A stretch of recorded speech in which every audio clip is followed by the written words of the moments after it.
নমস্কার বন্ধুরা, আশা করি সবাই ভালো আছেন। তো বন্ধুরা, এখন আমি যে সিনেমাটা নিয়ে কথা বলবো সেটা হচ্ছে দুজন বিখ্যাত স্টার, বাংলাদেশের দুজন নামকরা স্টার। একটা হচ্ছে মান্না এবং একটা হচ্ছে সাকিব খান। তো সাকিব খান এবং মান্নার একটা সিনেমা রয়েছে যেটার নাম হচ্ছে ভালোবাসার দুশ্মন। তো এই ছবিটার নাম প্রথমে ভালোবাসার দুশ্মন ছিল না, এই সিনেমাটার নাম ছিল দাগ মুছে দেবো, এরম টাইপের একটা নাম ছিল। আমি এরকমই মনে হয় একটা নাম ছিল।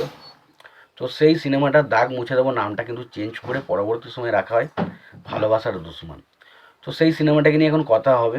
এবং সিনেমাটার পরিচালক হিসেবে কাজ করেছিলেন ওয়াকিল আহমেদ, এবং ছবিতে তো বললাম অভিনয় করেছিলেন সাকিব খান, শাবনূর এবং মান্না।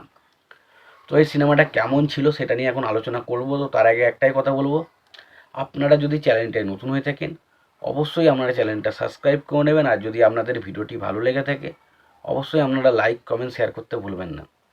তো এই সিনেমাটা খুবই ভালো, দুর্দান্ত একটা সিনেমা ছিল। তো সিনেমাটার গল্পটার বিষয়ে যাওয়ার আগে সিনেমার পরিচালক, প্রযোজক এবং সঙ্গীত পরিচালক হিসেবে কারা কাজ করেছে সেই বিষয়টাকে দেখে নেওয়া যাক, এবং তারপর নয় সিনেমাটার বিষয়ে আলোচনা করা যাবে। তো সিনেমাটার পরিচালক হিসেবে কাজ করেছিলেন ওয়াকিল আহমেদ এবং ছবিতে অভিনয় করেছিলেন সাকিব খান। তো আসি, সিনেমাটার পরিচালক হচ্ছে ওয়াকিল আহমেদ। ছবিটার গল্প লিখেছিলেন মোহাম্মদ রফিক জামান। ছবিটার এছাড়াও আরও লিখেছিলেন ওয়াকিল আহমেদ নিজেও। ছবিটার সংলাপের কাজ করেছিলেন মোহাম্মদ রফিক জামান এবং ওয়াকিল আহমেদ দুজনাই। ছবিটার সঙ্গীত পরিচালক হিসেবে কাজ করেছিলেন আলাউদ্দিন আলী। ছবিটার চিত্রনাট্যের কাজ করেছিলেন ওয়াকিল আহমেদ, এবং ছবিটার প্রযোজক হিসেবে কাজ করেছিলেন আলিস মুভিস, এবং ছবিতে অভিনয় করেছেন সাকিব খান, মান্না, শাবনূর, রাজীব, খালিল এবং নাসির খান সহ আরও অনেকে। তো এই সিনেমাটা স্পেশালি একটা অ্যাকশন এবং রোম্যান্টিক সিনেমা, যেখানে শাবনূর এবং সাকিব খানের মধ্যে একটা ভালোবাসার সম্পর্ক আমরা দেখতে পাই, এবং তার পাশাপাশি একটা সমাজের যে দুর্নীতি তার বিষয়টাকে যেভাবে ছবিতে ফুটিয়ে তুলেছে সেটা খুব ভালো।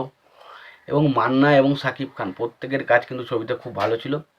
এবং এই ছবির গানগুলো কিন্তু সত্যি দারুণভাবে ওয়ার্ক করে। ছবির গানগুলো কিন্তু বেশ ভালো ছিল। ছবিটা কয়েকটা জায়গায় ফিল্মফেয়ার অ্যাওয়ার্ডও পেয়েছিল।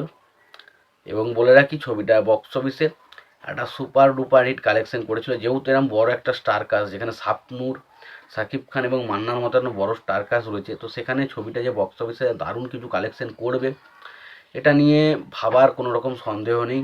এবং ছবির গল্পটাও মোটামুটি ঠিকঠাক ছিল, এবং দুজনায় এবং সাকিব খান এবং মান্না আছে বলে দুজনকে যে একই প্লটে লাগিয়ে দেবে সেটা কিন্তু হয়নি। ছবিতে সাকিব খান এবং মান্না দুজনকে কিন্তু আলাদা আলাদা প্লটে ব্যবহার করেছিল, এবং সাকিব খানকে এখানে মেন হিরো হিসেবে প্লে করা হয়েছিল, এবং সাকিব খান এবং শাবনূরের মধ্যে ভালোবাসার সম্পর্কটা দেখানো হয়েছিল, এবং মান্নাকে এখানে একটা গ্যাংস্টারের ক্যারেক্টার হিসেবে দেখানো হয়েছিল। খুব ভালো।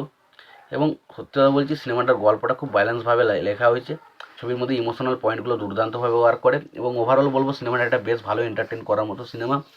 অবশ্যই তোমরা সিনেমাটা না দেখে থাকলে অবশ্যই দেখো। সিনেমাটা দেখে থাকলে তোমাদের সিনেমাটা কেমন লেগেছে জানিও। তোমাদের যদি ভিডিওটি ভালো লেগে থাকে অবশ্যই লাইক কমেন্ট শেয়ার করে দিও। চ্যানেলটা নতুন হয়ে থাকলে অবশ্যই তোমরা চ্যানেলটা সাবস্ক্রাইব করে নিয়ে পাশে বেল আইকনটা অবশ্যই প্রেস করে দিও। ভালো থেকো, সুস্থ থেকো, দেখা যাচ্ছে পরে ভিডিওতে।